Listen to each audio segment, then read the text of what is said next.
Hai, welcome to my channel. Nama saya Billy. Ini adalah video yang pertama yang saya buat dengan konten waktunya sharing. Di sini saya akan share firman Tuhan, renungan, ataupun kesaksian. Saya akan share firman Tuhan yang saya ambil dari kitab 1 Raja-Raja, pasal 19 ayat 9 sampai 18. Allah menyatakan diri di Gunung Horeb.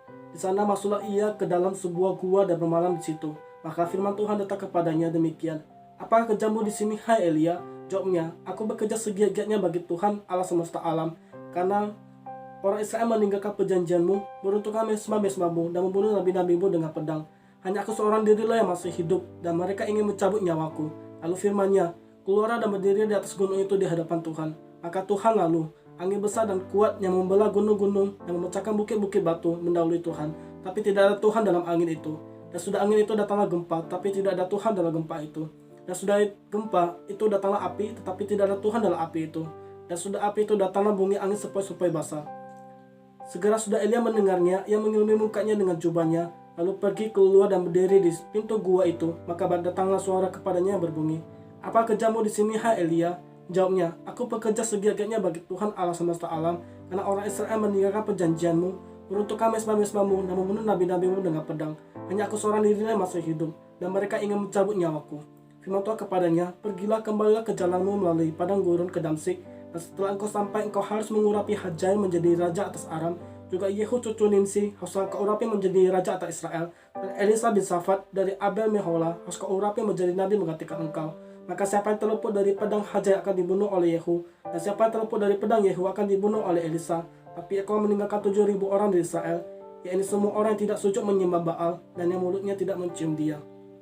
Firman ini sangat menarik. Kita tahu bahwa Elia mengalami banyak penyertaan Tuhan, Elia mengalami banyak mujizat Tuhan. Kita tahu saat itu pernah Elia melawan nabi-nabi Baal, Elia menurunkan api dari sorga. Tapi di cerita ini Elia mengalami kekhawatiran karena nyawanya sedang terancam, dan seringkali kita berada di dalam situasi tersulit yang membuat hati kita sangat khawatir. Kita pikir, kok doa saya belum terjawab ya? Kenapa di situasi tersulit ini seakan-akan doaku belum dijawab sama Tuhan? Seakan-akan Tuhan itu gak campur tangan di dalam masalahku ini. Dan apa sih yang Tuhan ajarkan ketika kita dalam situasi keadaan tersulit? Sama seperti hari ini, mungkin hari kita sedang mengalami situasi tersulit karena dampak pandemi corona, dan hati kita sangat khawatir, kenapa masalah ini belum selesai ya? Kenapa corona belum berhenti ya? Dan ambilkan momen-momen ini ketika kita sedang masih dalam situasi tersulit. Ambil momen yaitu kita mengenal kehadiran Tuhan. Poin pertama adalah kita perlu mengenal kehadiran Tuhan. Di sini dikatakan kehadiran Tuhan itu dalam bentuk bunyi angin sepoi-sepoi basah, dan penting banget ketika kita dalam situasi tersulit. Kita perlu datang sama Tuhan, kita perlu mengenal kehadiran Tuhan, karena seringkali ketika kita khawatir, kita ambil keputusan yang salah, kita tidak jadi orang yang peka mendengarkan suara Tuhan. Tapi ketika kita datang sama Tuhan, kita mengenal kehadiran Tuhan dalam kehidupan kita, maka kita peka mendengarkan suara Tuhan, karena damai sejahtera memenuhi hati kita. Kita menjadi orang yang mudah mendengarkan suara Tuhan. Dan yang kedua dikatakan adalah, ditanya Tuhan, apa yang kamu kerjakan, hai Elia? Apa sih yang hari ini bisa kita kerjakan ketika di dalam situasi tersulit?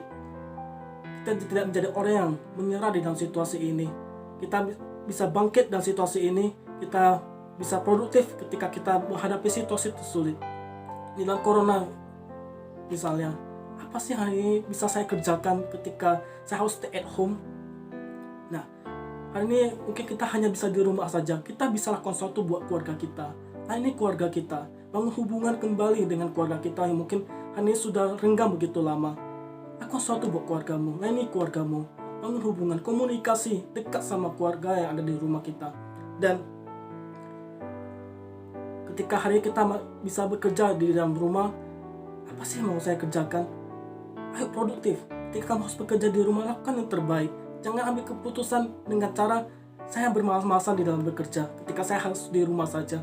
Tidak, tapi kita berikan yang terbaik buat perusahaan yang hari ini kita bekerja gitu. Jadi jangan jadi orang yang bermalas-malasan. Tuhan ingin kita bangkit dan berikan yang terbaik.